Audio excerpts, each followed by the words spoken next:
અગિયારસે ભક્તોનું ઘોડાપુર, કાનની વ્યાધિ દૂર કરવા જીવતા કરચલા ચડાવવાની પરંપરા. તાપી નદીના પવિત્ર તટે વસેલું સુરત શહેર માત્ર હીરા અને ટેક્સટાઇલ માટે જ નહીં, પરંતુ તેના પૌરાણિક અને આધ્યાત્મિક વારસા માટે પણ જાણીતું છે.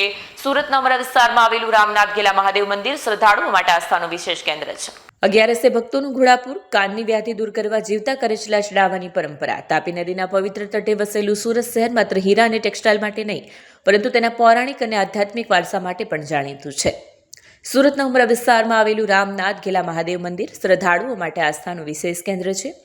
આ વિશ્વનું એકમાત્ર એવું મંદિર માનવામાં આવે છે જ્યાં ભગવાન શિવને પરંપરાગત બીલીપત્ર અને પુષ્પોની સાથે જીવતા કરચલા અર્પણ કરવામાં આવે છે. વર્ષોથી ચાલી આવતી આ વિશિષ્ટતા પરંપરા પાછળ ઊંડી ધાર્મિક માન્યતાઓ જોડાયેલી છે, જે દર વર્ષે હજારોની સંખ્યામાં ભક્તોને અહીં ખેંચી લાવે છે.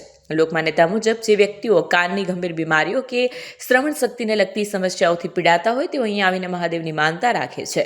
પોષ માસની 11ના દિવસે આ માનતા પૂર્ણ કરવા માટે ભક્તો શિવલિંગ પર જીવતા કરચલા ચડાવે છે. આ પરંપરા પૌરાણિક કાળથી અખંડિત રીતે ચાલી આવી છે.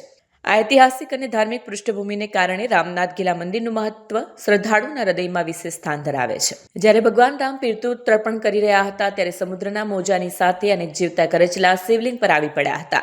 આ ઘટના બાદ ભગવાન રામે કરચલાઓને આજીવન શ્રાપ મુક્ત કરીને વરદાન આપ્યું હતું કે જો કોઈ ભક્ત કાનની તકલીફ અથવા કાનમાંથી રસી નીકળવા જેવી સમસ્યા સમયે કરચલા ચડાવશે તેની વ્યાધિ દૂર થશે.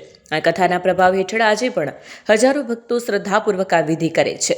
જૈનેશ રાઠોડ નામના એક ભક્તે જણાવ્યું કે તેમની પત્નીના કાનમાંથી રસી નીકળતી હોવાથી તેમણે રાખેલી માનતા ફળી છે અને તેઓ શ્રદ્ધાપૂર્વક અહીં કરચલા ચડાવવા આવ્યા છે.